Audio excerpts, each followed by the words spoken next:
Well, everyone, welcome back to another very exciting episode of the Storybox podcast. Today, I'm delighted to welcome someone who I've admired. I've loved his work. He's inspired me ever since I was a young boy. Now that's going back not that long, but since I'm only 24, but still, it's a long time for me. And I can't really believe that I'm speaking to John Maxwell today. Now, for those people that don't know who this icon is, very influential in many different fields, especially in leadership. He's got a new book out called Change Your World, which I highly encourage you to go pick up a copy. But he has authored over 100 books, which is honestly an insane number. I'm still struggling to finish my first. But John, I could go on and on and on about your great achievements, but welcome so much to the Storybox podcast today. Thanks, Jay. Great to be with you. And when you talk about all the books I've written, you got to understand, you can only do that if you're old, okay? I mean, if you're not old, you can't write that many books. So when people say that's amazing, I say, well, that comes with age, I guess. But I'm delighted to be with you, Jay, and delighted, hopefully, to add value to you. And let's help people. What do you say? I love that idea. Now, for those people that are actually watching the video and they can see my face right now, I'm actually sweating, not because I'm nervous, but because I just bolted back from my workout because I got the time wrong. So that just shows my humanness. But John was so gracious and appreciative of just being so kind. So just want to say thank you for that. And John, before we dive into, I guess, your backstory and everything else, I have one question I love starting off with, which is, what does success look like for you? Well, I think I have a good definition of success. I really wrote it for myself in the mid 80s, probably 85, 86. I was watching a lot of leaders kind of crash and burn. And a lot of people who, in the world's eyes, were doing really well, and yet they weren't doing well. And so I began to ask myself why, and what does that mean for me? And am I going to crash and burn? And so I said, I think I better write my own definition of what success is. And so I did. And that, so I did that in the 80s. So this definition's just about 40. This definition's older than you, Jay. Okay.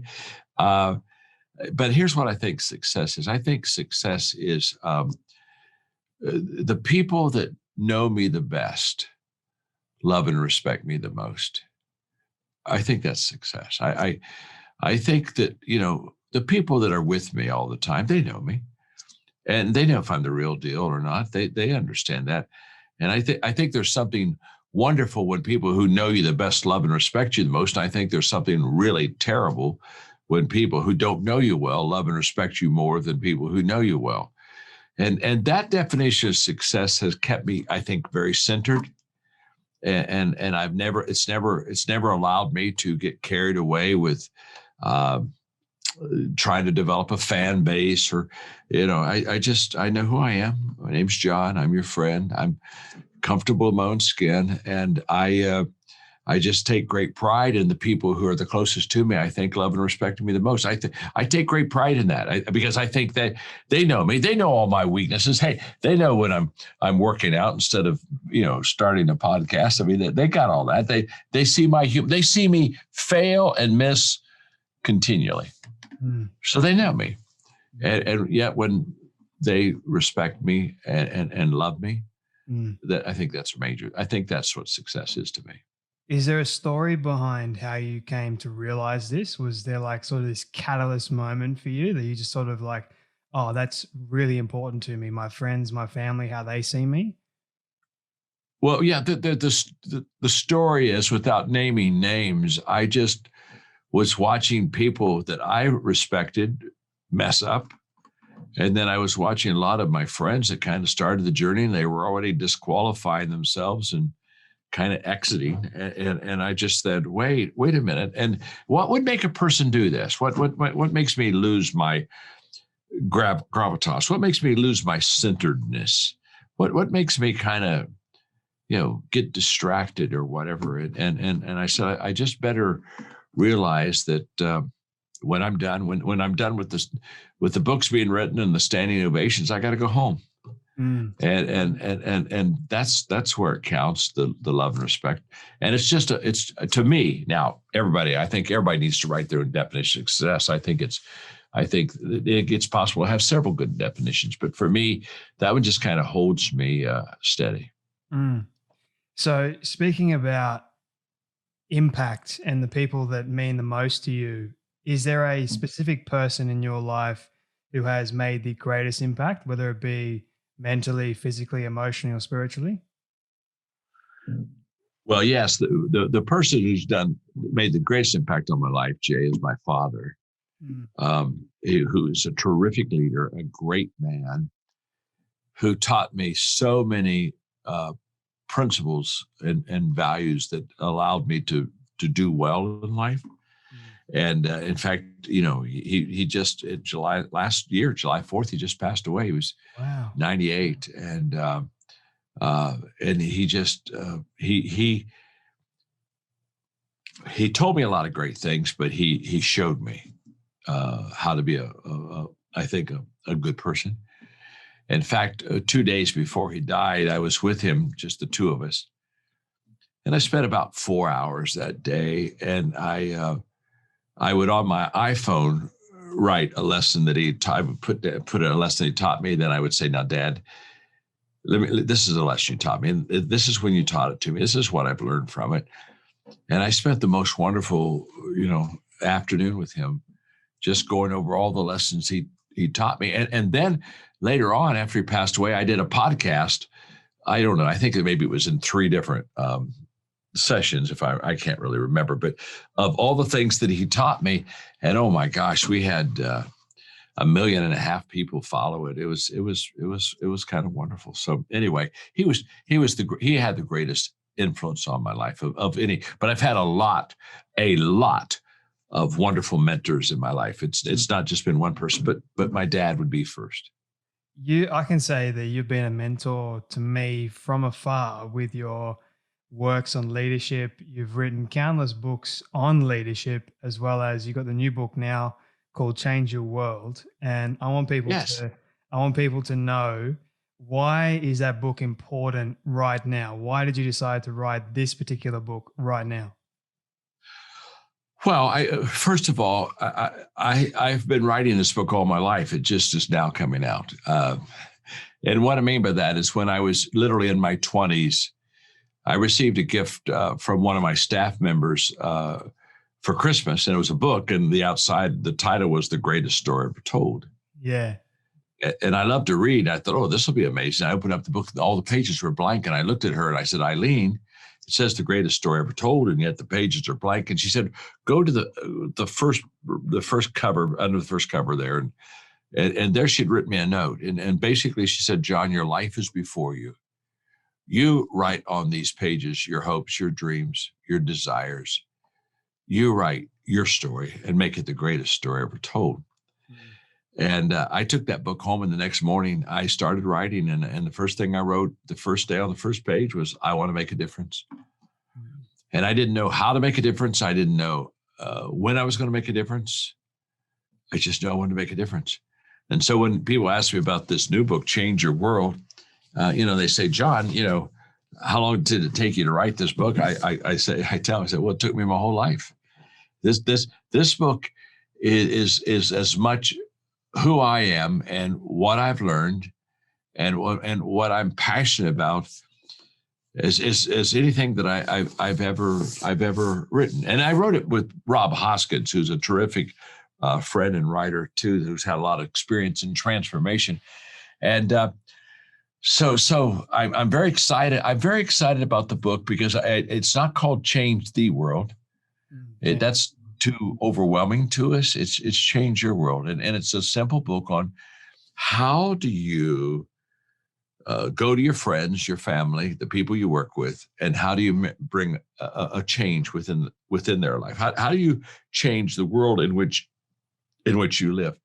And I'm very passionate about it. And the book is formed out of much leadership and transformation I've done around the world. So it's not like kind of theory. It's things that we have learned and things that we have loved. And if you want me to go deeper in it, I'll be glad to expound that. I'm just trying to serve you and see, how much of the book do you want? I would love to go deeper and sort of ask you about what do you exactly mean about change your world? We go through different periods of our life where we do obviously change. We have uh, changes in mindset, but I'm curious, what exactly do you mean by are we changing? Obviously, in a positive way, I can imagine, but what is the main sort of theme apart from Yeah. okay? Well, Jay, first of all, leaders are agents of change. Okay. That's what they do. They help people change, because there's no growth, there's no advancement without change. People don't reach their best potential if they stay in their comfort zone. Mm, And so I talk in the book about timing of when do I as a leader try to change my world. And there are 4 times, leaders know this well, there are 4 times when people are most apt to make changes in their life. One is when they hurt enough they have to. Secondly, when they see enough they're inspired to. Number 3, when they learn enough that they want to. And number 4, when they receive enough that they're able to. mm, And hurting enough that they have to. I mean, I think anybody looks at our world right now says we have never been so hurting in our entire life.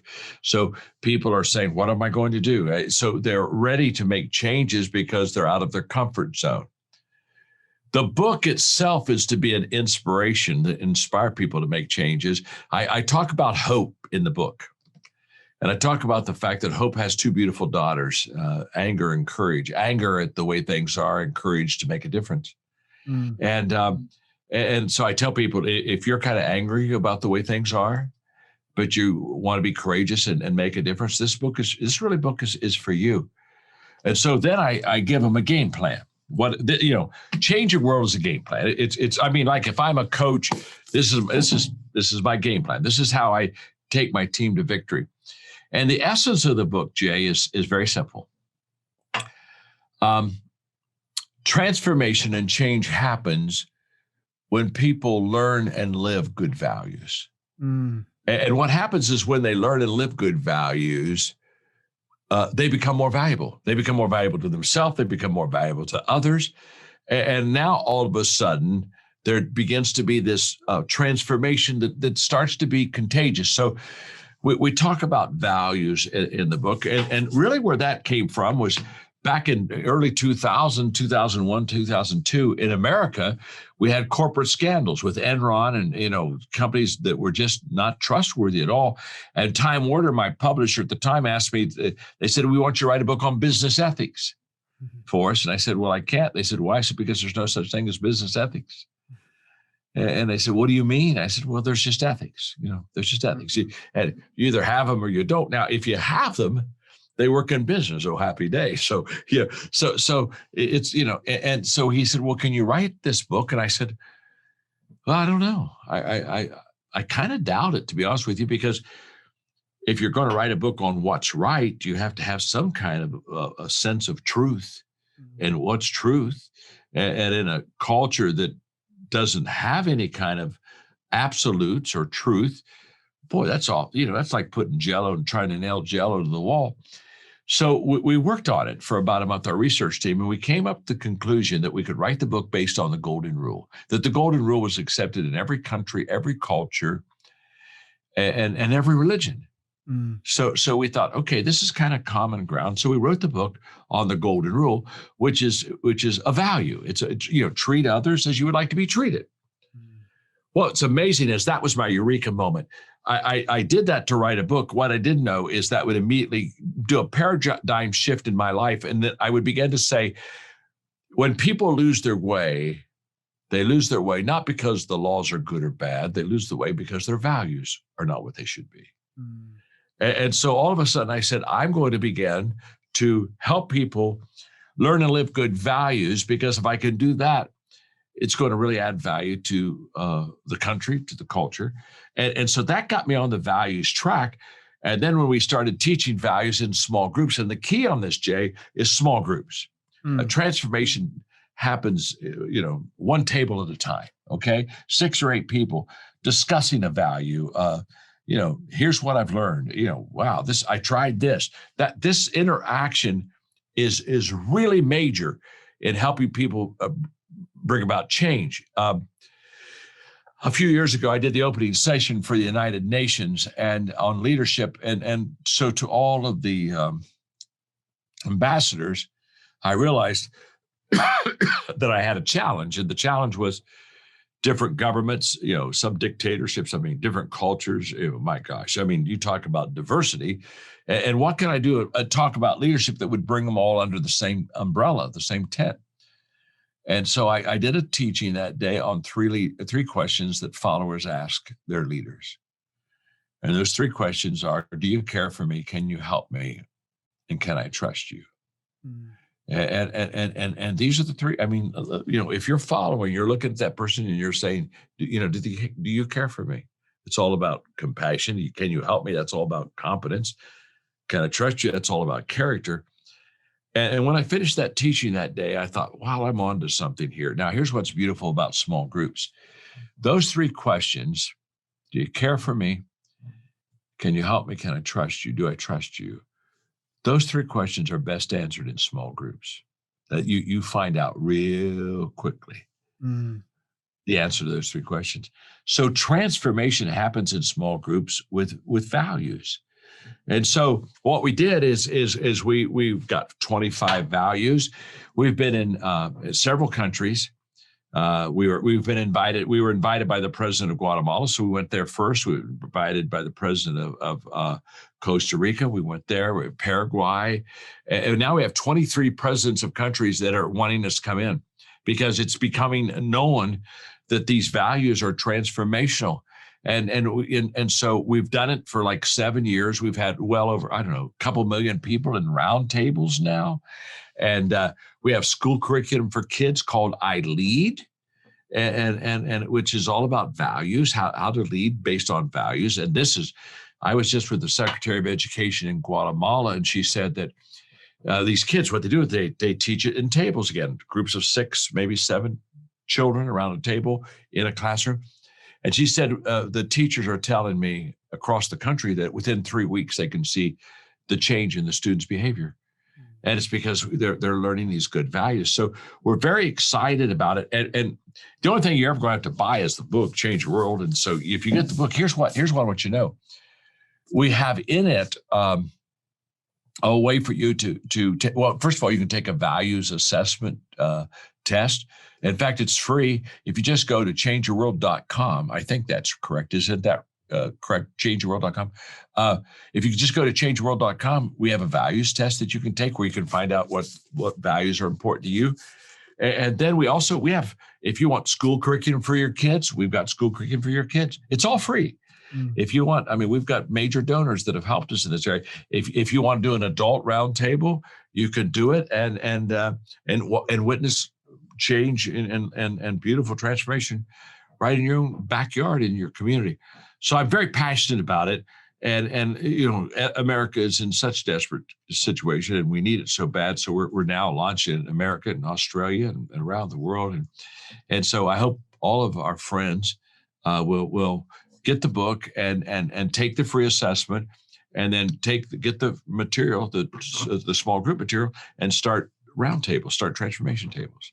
I hope they do too, because your work is honestly incredible. It's changed my life, and I hope it changes the lives of many more people to come. John, I am mindful of your time. I do want to ask 3 more quick final questions, if that is okay with you. The first one that I want to ask is, okay, so if someone wants to pick up the book right now and turn to any page or chapter, which one would you recommend they turn to first? If you're asking what book to pick up? No, your Change Your World book right now, and they were to pick it up and they were to turn to any chapter or page to get a new perspective on life per se. Which one would you recommend they turn to? I would say if you have the Change Your World book, go to the Value of Values. And I'm sorry, Jay, excuse me for a second. Let me get some more water. All good. What I would what I would suggest is to go to the values. And here's why. Uh, Values are all about the heart. They are what we internalize in our life. And an empty bag doesn't stand up straight. An empty bag just falls over, and then a little wind pushes it away. And when people are empty on the inside, they just drift. And values are all about becoming better on the inside before you become better on the outside, becoming bigger on the inside before you become bigger on the outside. And so what we've discovered, for example, our iLead curriculum for kids, what we discovered because of social media is that, as everybody knows, the children are, kids are constantly on social media and looking for validation. You know what I mean? Do you like me? Thumbs up. How many? And what's crazy is people they don't even know matter to them as far as, do you like me or not? And what we discovered is that the better values I have on the inside, the less validation I need on the outside.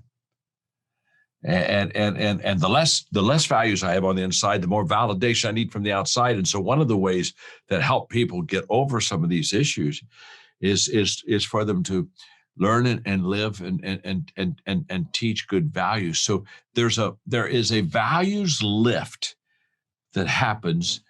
And so, wow, probably the values chapter. Now I'm starting to hesitate. I'm starting to say, well, honestly, let's all get on the same page, which is toward the end of the book on how to connect with others. Well, let me tell you this. I wrote the book. Every chapter is essential. I can imagine that it is. The reason why I asked that question in the first place to people is to get them to think, because there's a lot in a book. But if someone does struggle with reading, but if they were to pick up the book and they get the most out of it just by turning to one particular page, which one would that be? And I think the values one, I personally think would be the best. Like, I think that is needful in today's society, especially because I've seen the shift of the values. It's kind of like declining here in Australia. I don't know what it's like in America, but it's shifting from when I was, no, it's not that long ago, to when I was in my teens. And the values back then to what it is now, it's this massive shift.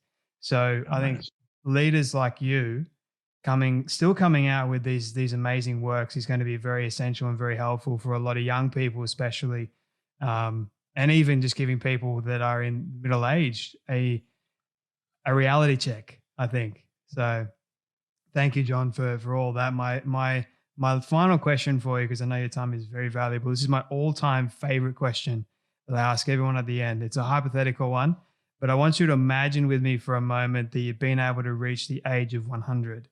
All your friends and your family have decided to put together a film for you of everything you've ever said and everything you've ever done. Don't ask me how in the world they got it all. We'll call it magic for the sake of argument. But they've been able to get it and show it to you on your 100th birthday.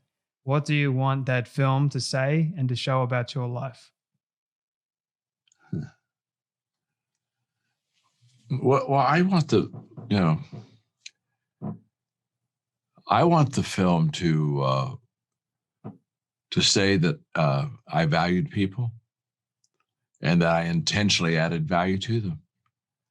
And the greatest compliment to that life is testimonials of people who just say, I heard you speak here, or I read this book, or I picked up this resource from you, and it just made a difference in my life. My life is, I'm 74, but my life is very full of anticipation. And I love my life, and I love getting up, and I love helping people and adding value to them. And the reason I do is because I've seen so many lives be incredibly, wonderfully, beautifully changed. Mm-hmm. And so for somebody to say, you've helped me, or you've taken me to a higher level in my life, that's kind of why I'm here. I'm here. That's my calling. A career is what you get paid for, and a calling is what you're made for. And I would want that film to be about my calling, and that I was made to train leaders and develop them and equip them and and help people like you, Jay. And if there's anything better than life, than adding value to people and improving their lives, I'd like somebody to tell me what it is, because to me, that's the best life that could be lived. I've come to the exact same realization in my own life. Do you ever get You're a smart man, Jay. You're a smart man, buddy. Thank you. Do you ever get sick of it at all, real quick? Do you ever get tired? I'm sorry? Do you ever get tired of doing this work at all? Oh, of course. Oh my, I'm tired right now. I've been in the studio for 7 straight hours nonstop, and have a couple more hours yet to go. So yeah, I get tired, but I don't get discouraged. I think humanly we get tired, but give me a little rest.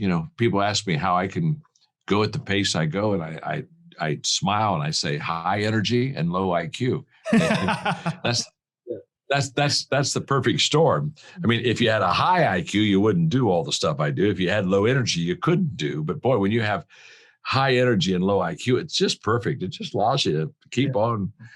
It allows you to do 9 straight hours nonstop in a studio. So, but the anticipation is what keeps me in the game. Anticipating that the book I write, I mean, anticipating that our podcast today will help people and make a difference in somebody's life. That's what keeps me. I mean, if I didn't think we were going to add value to people, we wouldn't be doing this. You wouldn't be doing it. So when people say, how do you stay motivated? I stay motivated because I want to make a difference in people's lives. And when I'm making a difference in people's lives, it motivates me. So anyway, that's who I am, and that's what I do. I love it. John, I appreciate your high energy. I appreciate all the work that you're doing, all the inspiration that you're bringing to the world. You're changing people's lives all over the world. So thank you so much for your time, your high energy, your enthusiasm. Just thank you for coming on the Storybox podcast today. Thank you for having me, Jay. It's been my joy. Thank you so much. Love and blessings, friend.